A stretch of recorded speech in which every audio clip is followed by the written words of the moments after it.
یہ ایک سچا اسلامی واقعہ ہے جو انسانیت، صبر اور توکل کا پیغام دیتا ہے۔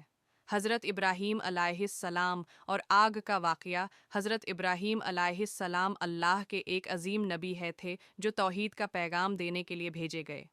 انہوں نے اپنی قوم کو بت پرستی چھوڑ کر صرف اللہ کی عبادت کرنے کی دعوت دی، لیکن ان کی قوم اور ان کا بادشاہ نمرود اس دعوت کو قبول نہ کر سکے۔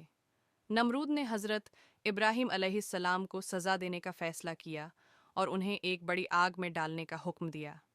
یہ آگ اتنی زیادہ بھڑکتی ہوئی اور شدید تھی کہ اس کے قریب جانا بھی مشکل تھا، لیکن جب حضرت ابراہیم علیہ السلام کو اس آگ میں ڈالا گیا تو اللہ کے حکم سے آگ ٹھنڈی اور سلامتی والی بن گئی۔ ہم نے کہا، اے آگ، ٹھنڈی ہو جا اور سلامتی بن جا ابراہیم کے لیے۔ حضرت ابراہیم علیہ السلام بغیر کسی نقصان کے آگ سے باہر نکل آئے اور یہ معجزہ دیکھ کر کئی لوگ ایمان لے آئے۔ اس واقعہ سے ہمیں یہ سبق ملتا ہے کہ اگر انسان اللہ پر پورا ہو جا اور سلامتی بن جا ابراہیم کے لیے۔ حضرت ابراہیم علیہ السلام بغیر کسی نقصان کے آگ سے باہر نکل آئے اور یہ معجزہ دیکھ کر کئی لوگ ایمان لے آئے۔ اس واقعہ سے ہمیں یہ سبق ملتا ہے کہ اگر انسان اللہ پر پورا ہو جا اور سلامتی بن جا ابراہیم کے لیے۔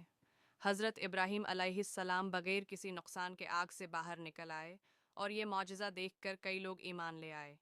اس واقعہ سے ہمیں یہ سبق ملتا ہے کہ اگر انسان اللہ پر پورا ہو جا اور سلامتی بن جا ابراہیم کے لیے۔ حضرت ابراہیم علیہ السلام بغیر کسی نقصان کے آگ سے باہر نکل آئے، بھروسہ کرے اور اس کی راہ میں صبر اور استقامت دکھائے تو اللہ اس کے لیے مشکلات آسان کر دیتا ہے۔ یہ واقعہ انسانیت کے لیے ایک مثال ہے کہ ہر حال میں اللہ پر توکل کرنا چاہیے اور حق کی بات کرتے ہوئے کبھی گھبرانا نہیں چاہیے۔